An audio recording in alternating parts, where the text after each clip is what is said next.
মন্দিরে দেবীর গলা থেকে বিপুল পরিমাণে স্বর্ণ চুরি। মনোহরখালীতে শ্রী শ্রী রক্ষা কালী মন্দির থেকে দেবী মূর্তির গলা থেকে 8 থেকে 9 ভরি স্বর্ণ চুরির ঘটনা ঘটেছে।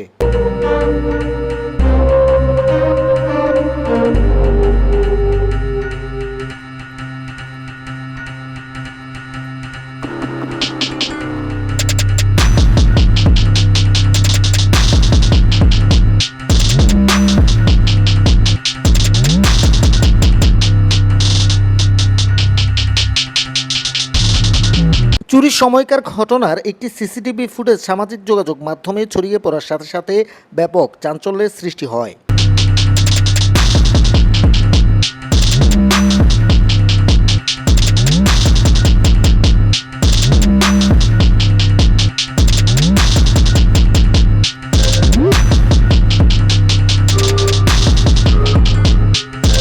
সোমবার সকাল 10টা 25 মিনিটের দিকে মনোহরখালী সার্বজনীন শ্রী শ্রী রক্ষা কালী মন্দিরে এ ঘটনা ঘটে।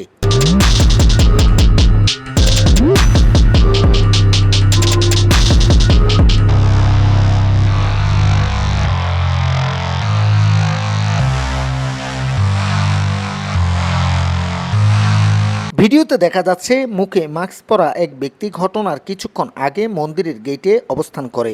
বেশ কিছুক্ষণ ধরে সেখানে পর্যবেক্ষণ করার পর সোজা গিয়ে সে মন্দিরে প্রবেশ করে।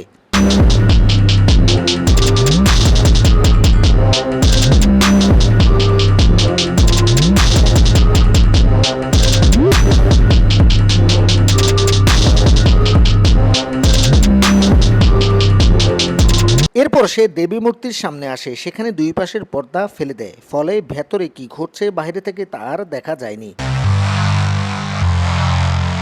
পর্দা ফেলার সাথে সাথে ওই ব্যক্তি দেবীর গলা থেকে একের পর এক অলংকার খুলে পকেটে নিয়ে নেয়। সংশ্লিষ্টরা জানায় দেবীর গলা থেকে প্রায় 8 থেকে 9 ভরি স্বর্ণ চুরি করা হয়েছে।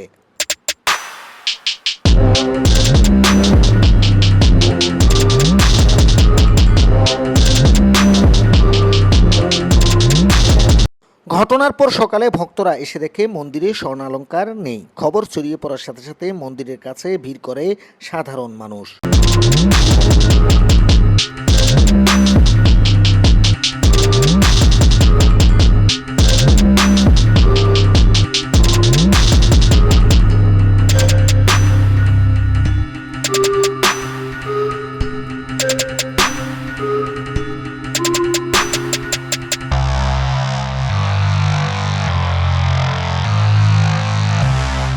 সংশ্লিষ্টরা জানায় চোরচক্র পরিকল্পিতভাবে ঘটনা ঘটিয়েছে। চোরকে ধরিয়ে দিতে ভিডিওটি ছড়িয়ে দেওয়ার অনুরোধ জানিয়েছে সচেতন মহল।